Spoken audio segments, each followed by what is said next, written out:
Welcome to Mahatma TV. Mukkoti Ekadashi పండుగ సందర్భంగా శుక్రవారం శ్రీ సత్యసాయి జిల్లా హిందూపురం పట్టణంలోని ఆలయాలన్నీ భక్తులతో కిటకిటలాడాయి. ముఖ్యంగా పేట వెంకటరమణ స్వామి శ్రీనివాస టాకీస్ సమీపంలోని వెంకటేశ్వర స్వామి, విద్యానగర్లోని వెంకటేశ్వర స్వామి తదితర ఆలయాలకు భక్తులు పోటెత్తారు. ఆయా ఆలయాల్లో తెల్లవారుజాము నుంచే భక్తులు ఉత్తర ద్వారం ద్వారా స్వామివారిని దర్శనం చేసుకున్నారు. పేట వెంకటరమణ స్వామి ఆలయంతో పాటు ఇతర ఆలయాల వద్ద వేలాది మంది భక్తులు కిలోమీటర్ల కొద్దీ క్యూలో నిల్చొని ఉత్తర ద్వారం దర్శనం చేసుకున్నారు. తిరుపతిలో చోటు చేసుకున్న విషాదకర సంఘటన దృష్టిలో ఉంచుకుని ఆలయాల వద్ద ఎటువంటి ఇబ్బందులు తలెత్తకుండా హిందూ సీఏలు అబ్దుల్ కరీం, జనార్దన్లు, పలువురు ఎస్ఐలు సిబ్బందితో పెద్ద ఎత్తున బందోబస్తు ఏర్పాటు చేశారు. ఆయా ఆలయ కమిటీల ఆధ్వర్యంలో ఆలయాలను చక్కగా సుందరీకరించడంతో పాటు భక్తులకు అవసరమైన ఏర్పాట్లు చేశారు.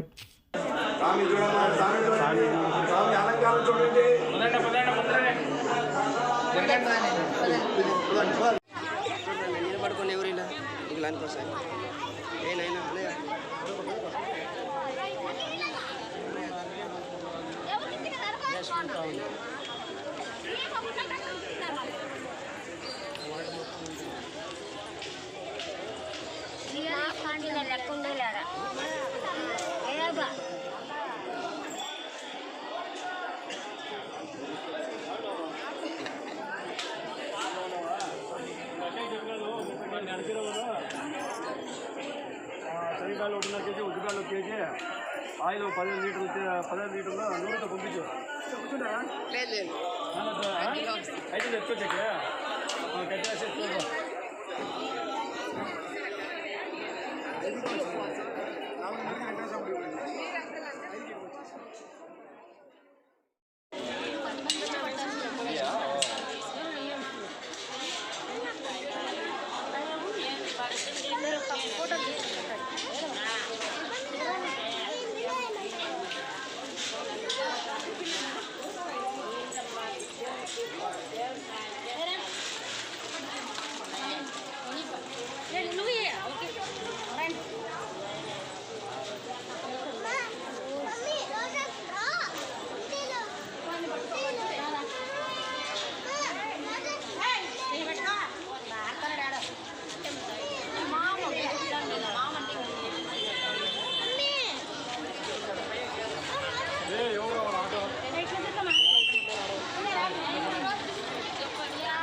టాబ్లెట్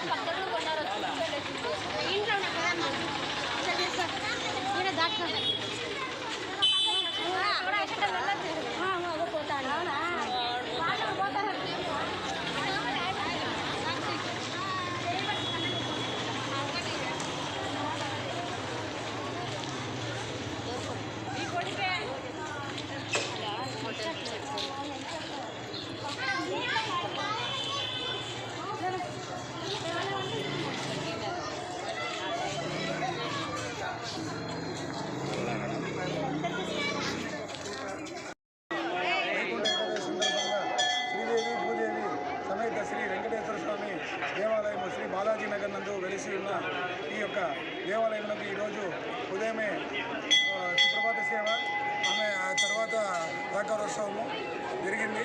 ఈరోజు ప్రజలు తండోపతండాలుగా ఇక్కడికి వచ్చి స్వామివారిని దర్శించుకున్నారు. ఈ యొక్క ప్రజలకు ఆయురారోగ్య ఐశ్వర్యాలు ప్రసాదించవాలని కోరుచున్నాము. ఇట్లు ఆలయ కమిటీ. స్వామి సన్నిధానంలో వైకుంఠ ఏకాదశి అంగరంగ వైభవంగా జరిగింది.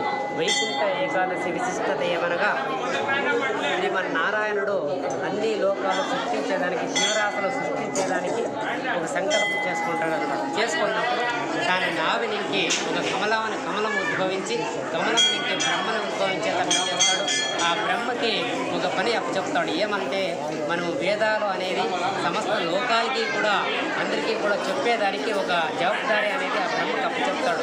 బ్రహ్మ ఏం చేస్తాడంటే ఒక అజాగ్రత్త నుంచి ఆ వేదాలు అనేది పక్కన పెడతాడు.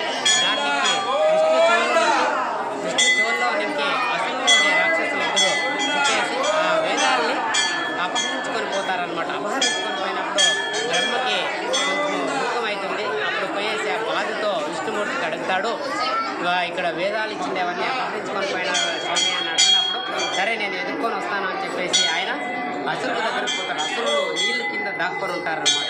అప్పుడు అక్కడ పోయేసి ఆ వేదాలు అనేది అడిగినప్పుడు లేదు మాతో మీరు యుద్ధం చేస్తే ఆ వేదాలు అనేది మీకు అప్పచెప్తామని చెప్పేసి విష్ణుమూర్తికి అసురులు చెప్తారు. సరే అని చెప్పేసి 1 నెల యుద్ధం చేస్తారనమాట. ఎవరు విష్ణుమూర్తి